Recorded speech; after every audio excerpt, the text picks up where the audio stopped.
Hi అండి.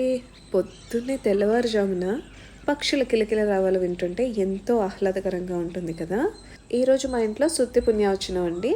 అంటే పురిటి స్నానం అంటారు కదా! 11 రోజులకి చేస్తారు. వేడి వేడి నీళ్ళల్లో వావిలాకు వేసి బాగా మరిగించి నూనె రాసి నలుగు పెట్టి చంటి పిల్లాడికి అలాగే తల్లికి కూడా ఈ వావిలాకును మరిగించిన నీళ్ళతో స్నానం చేయిస్తారనమాట.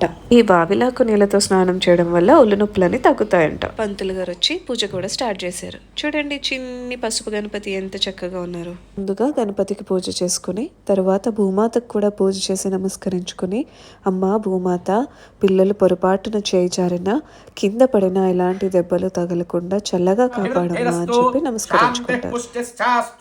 శుభం శుభమస్తు పునరపిగో బ్రాహ్మణేభ్యః శుభం భవతు ఇష్ట సంపదస్తు. ఎలా తీసారో అలా పెట్టండి. అదండి, ఇంకో వీడియోలో మళ్ళీ కలుద్దామే. Thank you so much for watching.